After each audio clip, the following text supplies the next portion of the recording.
फातिमा भी मुझे पूछ रहे थे कि गौरव विश करना है तो मैं क्या बोलूं? सत श्री अकाल या भाई गुरु जी का खालसा भाई गुरु जी की फतेह।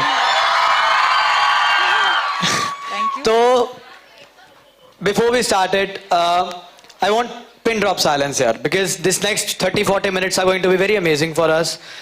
Let's all try and learn from each other.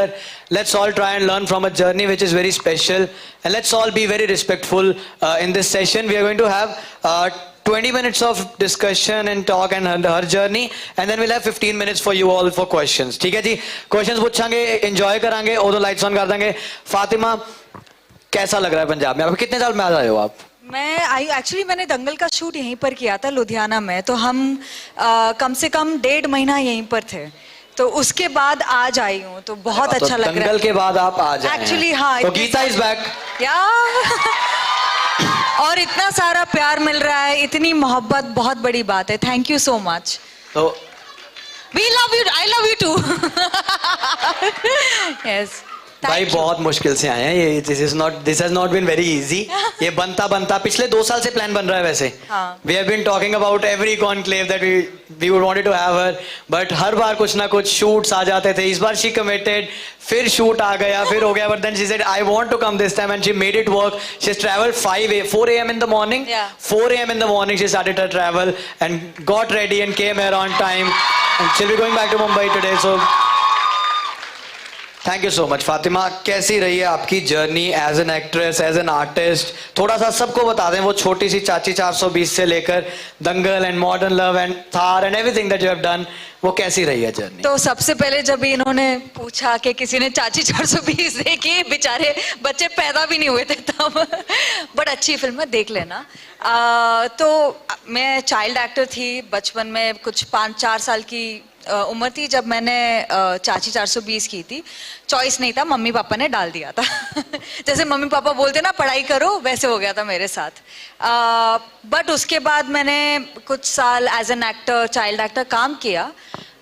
फिर समझ में आया कि इतना मज़ा नहीं आ रहा है, क्योंकि स्कूल में सो रहा था। हम लोग उस टाइम पे ना चाइल्ड एक्टर्स के वर्किंग कैप नहीं होते थे, तो हम लोग कुछ अराउंड 16 घंटे। How old were you? I started work जब मैं 4 साल की थी। तो 4 साल के थे और 16 घंटे काम होता था? तो जब मैं अराउंड 9-10 साल की थी, तो तब से 16 घंटे 15 घंटे ऐसे काम होता था कुछ दिन। हाँ। And you were managing school with that? हाँ, एग्जाम दे देते थे, बीच बीच में चले जाते थे। बट एक पॉइंट के बाद बहुत ज़्यादा एग्जॉस्टिंग हो गया, तो मैं चाइल्ड एक्टर, मैंने वो काम छोड़ दिया। फिर कॉलेज गई, मुझे फाइन आर्ट्स करना था, बट उस टाइम पे मेरे पेरेंट्स अफोर्ड नहीं कर पा रहे थे, तो फाइन आर्ट्स तो छूट गया। दूसरा फिर सोच रही थी कि क्या करूं, फिर रियलाइज हुआ यार एक्चुअली सिर्फ एक्टिंग आती है और कुछ तो आता है नहीं, क्योंकि मैंने 12th ड्रॉप आउट किया था। I don't suggest people to drop out. I think education is very important. आप डिसाइड करो आपको क्या पढ़ना है, कौन सा फील्ड अप्रोच करना है। बट मुझे लगता है कि अभी लगता है कि शायद पढ़ लेती तो मजा आता। मुझे भी यही लगता है। हाँ। Even I dropped out. Even you dropped out. I failed as well. I also failed 9th। देखो, फेलियर से डरना नहीं चाहिए, कोई बात नहीं, फेल हो गया, दूसरा साल है, वापस कर लो। So we are vibing on our failures right now. Yeah, it's okay. Because 11th-12th भी फेल हो गया, चलेगा। आगे जाके सक्सीड करना है, आगे जाके मेहनत करनी है, वो ज्यादा इंपॉर्टेंट है। तो 10th में, 11th में, 9th में, थैंक यू, कितने परसेंटेज आए वो इंपॉर्टेंट नहीं है। It will help you in achieving whatever you want, but that is not the only thing. And if you've scored less marks, it's okay.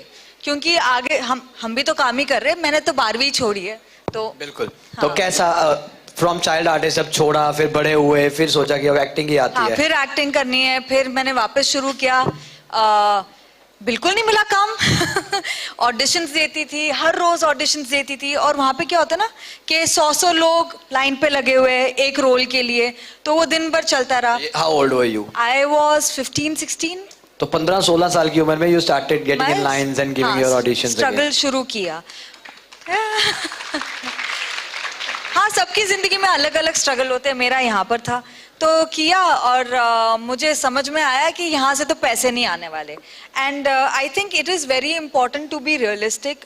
You should always chase your dream. अपने सपनों को chase करना बहुत ज़्यादा important है, but at the same time specially अगर आप एक ऐसे हाउस होल्ड से आते हो जहाँ पे सबको अपनी अपनी रिस्पॉन्सिबिलिटी लेनी पड़ती है फाइनेंशियली, और मुझे लगता है हमें अपने मम्मी पापा को भी ज़्यादा बर्डन नहीं करना चाहिए, जितना हम लोग अपने ऊपर रिस्पॉन्सिबिलिटी ले सके वो इम्पॉर्टेंट है।